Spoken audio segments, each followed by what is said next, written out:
Bonsoir à tous et merci d'avoir choisi Viva Événement. Voici tout de suite les principaux titres de l'actualité. Réaction officielle du MAPAR, la plateforme soutenant Anjrazouil, après la nomination de Koul Roger à Mahazouariv. Il s'agit d'une violation de la Constitution.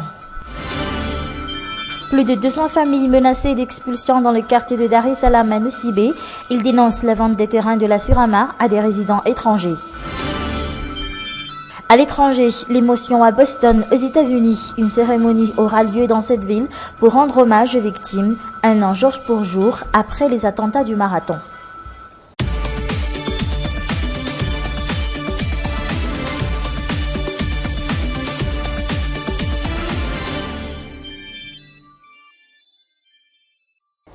On commence ce journal par la page politique.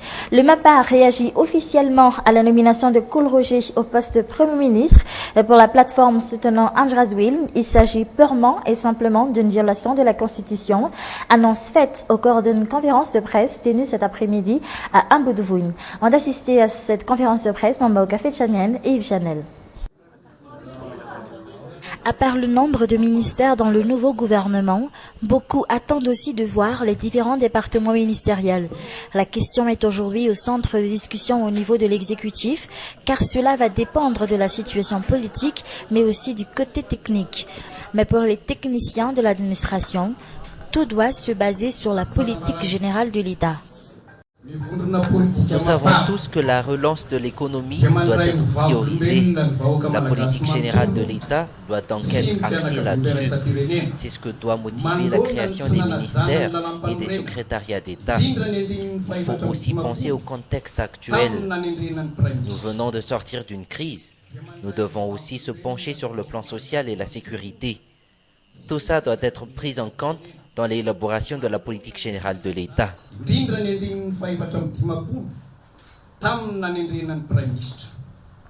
L'ancien gouvernement fut composé de 35 membres, de 2 vice-primatures et de 32 ministères et d'un unique secrétariat d'État.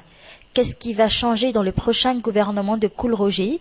Y aura-t-il des ministères à fusionner, voire à supprimer? Pour les prétendants au poste ministériel, ce sont surtout les intérêts de leur corps qui comptent, peu importe la politique générale de l'État.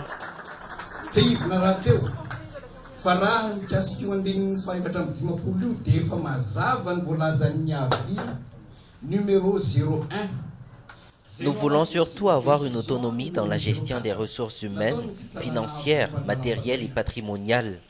L'administration pénitentiaire a d'énormes potentialités.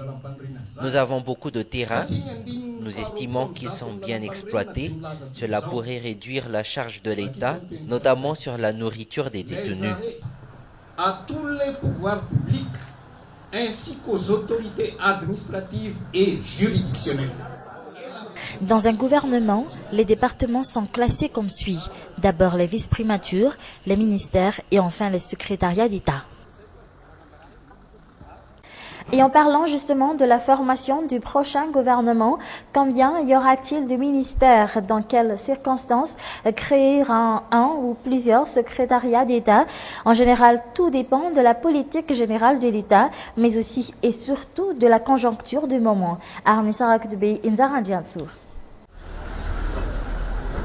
À part le nombre de ministères dans le nouveau gouvernement, beaucoup attendent aussi de voir les différents départements ministériels. La question est aujourd'hui au centre de discussion au niveau de l'exécutif, car cela va dépendre de la situation politique, mais aussi du côté technique. Mais pour les techniciens de l'administration, tout doit se baser sur la politique générale de l'État. Nous savons tous que la relance de l'économie doit être priorisée. La politique générale de l'État doit donc être axée là-dessus. C'est ce que doit motiver la création des ministères et des secrétariats d'État. Il faut aussi penser au contexte actuel. Nous venons de sortir d'une crise. Nous devons aussi se pencher sur le plan social et la sécurité. Tout ça doit être pris en compte dans l'élaboration de la politique générale de l'État. L'ancien gouvernement fut composé de 35 membres, de 2 vice-primatures et de 32 ministères et d'un unique secrétariat d'État. Qu'est-ce qui va changer dans le prochain gouvernement de Cool-Roger? Y aura-t-il des ministères à fusionner, voire à supprimer? Pour les prétendants au poste ministériel, ce sont surtout les intérêts de leur corps qui comptent, peu importe la politique générale de l'État.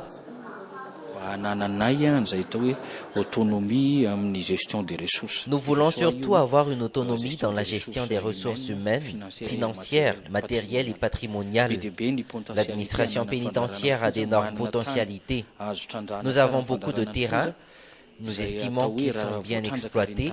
Cela pourrait réduire la charge de l'État, notamment sur la nourriture des détenus. Dans un gouvernement, les départements sont classés comme suit. D'abord les vice-primatures, les ministères et enfin les secrétariats d'État. Et dans un tout autre sujet, plus de 400 personnes sont sur le point d'être expulsées de leur logement à Nosibé, accusées de squatter les terrains de la Sirama à Dar es Salaam. Ils affirment pourtant avoir acheté ces bouts de terre à des employés de cette société sucrière, les mêmes qui les chassent de cet endroit actuellement à cause d'un différend avec des résidents étrangers ayant acheté les mêmes terrains. Reportage. Ces habitants du quartier de Dar es Salaam sont aujourd'hui dans l'impasse. Certains des employés de la Sirama à qui ils ont acheté ces bouts de terre seraient aujourd'hui au centre d'un litige foncier impliquant des résidents étrangers. Car on leur a vendu les mêmes terres. Du coup, ces employés n'ont trouvé d'autre solution que de les expulser pour laisser la place aux étrangers. Ils ont d'abord vendu ces terrains à la Jirama, puis au propriétaire de l'hôtel Royal Beach. Et quand la Jirama décide d'utiliser le terrain, ils sont obligés de payer plus de 7 milliards à cet hôtel. C'est pourquoi ils veulent nous expulser de ces terrains pour ensuite les céder au propriétaire du Royal Beach. Depuis quelques jours, ces habitants du quartier de Dar es Salaam sont menacés par des agents des forces de l'ordre armés. Ils affirment pourtant être dans leurs droits en occupant ces terrains de la Sirama.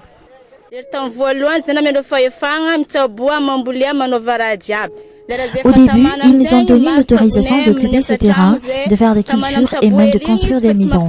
Et lorsque nous sommes bien installés, ils viennent pour nous expulser en nous menaçant avec des armes, des gendarmes et des policiers.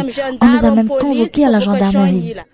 Au début, ils nous ont donné l'autorisation d'occuper ce terrain, de faire des cultures et même de construire des maisons. Et lorsque nous sommes bien installés, ils viennent pour nous expulser en nous menaçant avec des armes, des gendarmes et des policiers. On nous a même convoqués à la gendarmerie.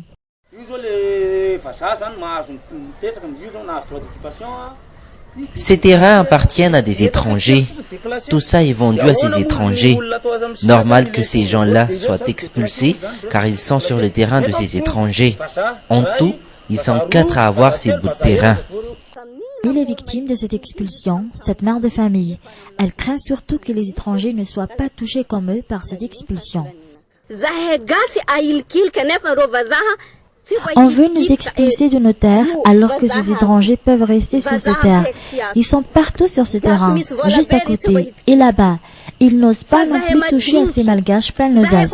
Et nous qui n'avons rien, où est-ce que nous allons vivre? Ces habitants de Dar es Salaam lancent ainsi un appel aux autorités pour voir de près cette situation. Mais qui sont donc ces employés de la Sirama qui ont vendu ce terrain destiné à la culture de canne à sucre depuis 2005, date à laquelle la société a cessé de fonctionner? En tout cas, cette série d'expulsions pourrait aussi faire suite à la déclaration du président malgache de rouvrir cette unité de production sucrière de Nosibé. Et c'est ainsi que s'achève cette édition. Merci à vous de l'avoir suivi jusqu'à la fin. Excellente soirée en notre compagnie. Au revoir.